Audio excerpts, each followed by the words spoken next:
Welcome to School of Arts and Science. In this video, we are going to discuss about another topic, oogenesis. It is also another topic comes under human reproduction. So the meaning of oogenesis is the process of production of ovum in female. So oo means ova or ovum. Genesis means generation or formations, we can call it as. So process of formation of ovum is known as oogenesis.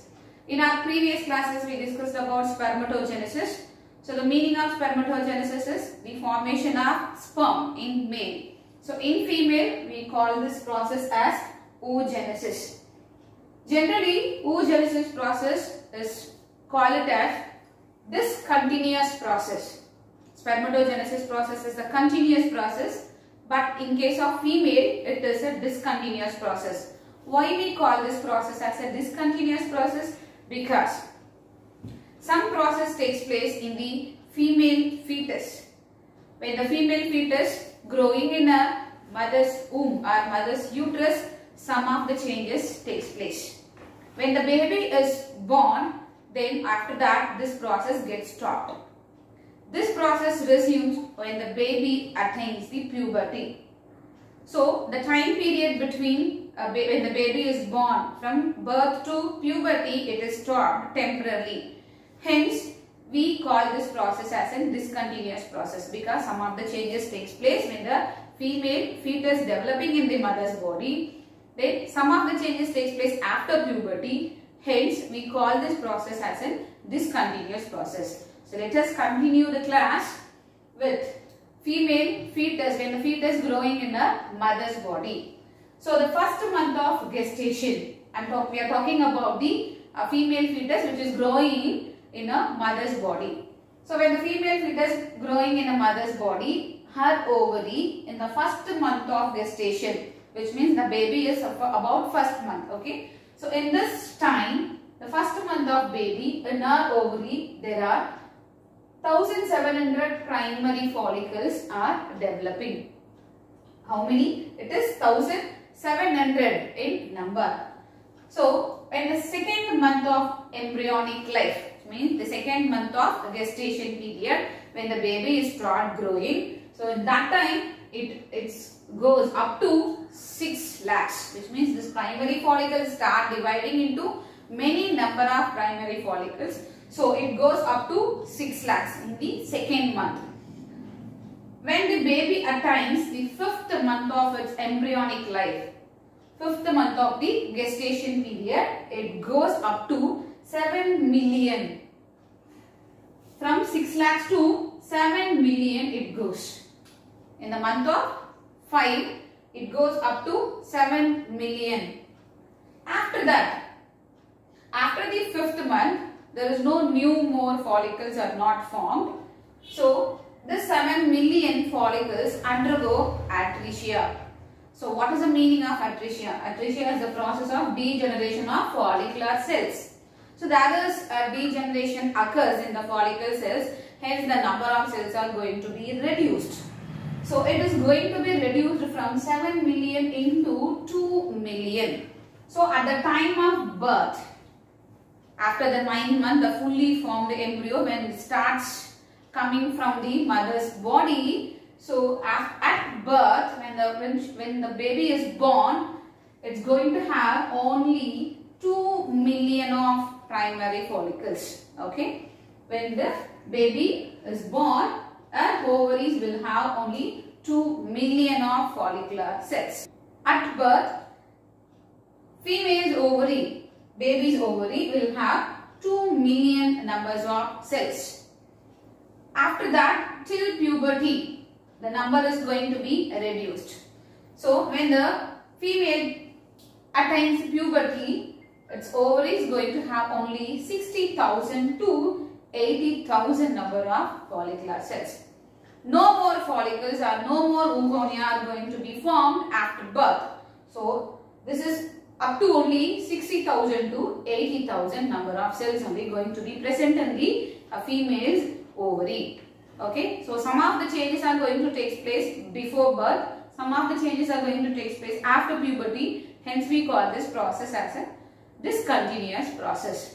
So, let us continue with the oogenesis process, how a human ova is produced. So, we will see that. So, oogenesis process in the female's ovary. In the wall of ovary, we call it as a germinal epithelium. So, this is, we write as germinal epithelium. Germinal epithelium. So, oogenesis process starts in germinal epithelium, right? So, we have taken one cell. The cell undergoes multiplication phase. Mitosis cell division going to take place here. Here, mitosis cell division. It's going to produce more and more egg mother cells or oogonia. This cell, one cell undergoes mitosis cell division to produce 2 cells. From 2 cells, 4 cells are going to be produced, right? Now, this cell we start calling it as oogonia or egg mother cell, right? So, up to this is the multiplication phase. Then we are going to take only one cell. So, this is oogonia or egg mother cell. This oogonia undergoes the next phase called growth phase.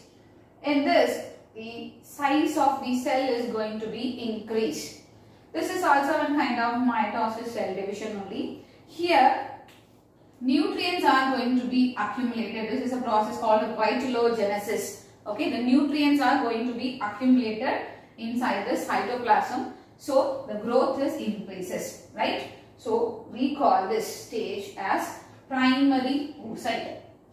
After the growth phase, now the cell we call it as primary oocyte, which is also a diploid in number. All these cells are going to have diploid only, diploid in nature, which means 2a number of chromosomes, 46 in numbers. Okay. So, here now this primary oocyte, the cell which is a primary oocyte undergoes a meiosis 1 cell division. It undergoes meiosis 1 cell division. In this stage, actually, the cell which undergoes primary oocyte, meiosis 1 cell division it undergoes. Here, this process is actually stopped. Okay. So, up to this process takes place before birth. Okay. When the baby is just before birth itself, this process it's getting over, which means in the fetus ovary the primary oocytes are there. Okay, after that it is not developing. So up to this process from here to here it is already over in a female fetus ovary, right? When the baby is born, I told you already that from birth to puberty the process is not going to continue. So, before puberty, actually what happens, this primary oocyte undergoes meiosis 1 cell division. Here, the process is stopped, I said, right? So, after that, this primary oocyte undergoes meiosis 1 cell division to form 2 cells. So, one cell will have only a small amount of cytoplasm and the number of nucleus same. Because here since it is a meiosis 1 cell division is equal to we call it as a reductional division. Hence the number of chromosomes are going to be half. We call reductional division, right? So number of chromosomes is going to be half. Here it is 2n, which means 46. Here it is going to be only 23 and 23. Nucleus are equally divided, but there is an unequal division of cytoplasm occurs here. This is why, because every month only one egg is going to come out from each ovary. Okay. Hence, one of this cell only going to have the maximum number of cytoplasm. Other cell will have only little amount of cytoplasm, that is usually will disintegrate in the ovary itself. So, this is we call it as polar body or first polar body. This first polar body will have 23 number of chromosomes and only little amount of cytoplasm it retains. And the other cell has same 23 number of chromosomes but maximum number of cytoplasm, which contains yolk material, nutrients, everything will come to this second cell. Now we call this cell as a secondary oocyte. Now this secondary oocyte is that stage where the egg is released in the process of ovulation. Okay, so when the female gets puberty, when the female attains puberty, actually this is the cell which is released from her ovary. That is secondary oocyte. When the secondary oocyte will continue, which means when the secondary oocyte, when the sperm enters, okay, only the entry of sperm triggers meiosis II cell division, which means again this will divide into two cells. One cell, again we call it as a second polar body. Second polar body. Second polar body also will have n number of chromosomes and small amount of cytoplasm. The another cell will have same n number of chromosomes and large amount of cytoplasm. That is we call ovum or egg or oocyte. Right? So here this cell is a complete ovum. This will happen only if the sperm enters. Sperm enters into the ovum. So entry of sperm triggers meiosis II. Otherwise, up to this process, it will stop. So every month from ovary, only one egg is released. So that is the nature of the egg is actually the secondary oocyte. So it will never reach to this stage. So if this stage is to happen, which means only when the sperm enters, only then this process will continue. Otherwise, this process will not come to this stage. Up to this stage, it will be stopped.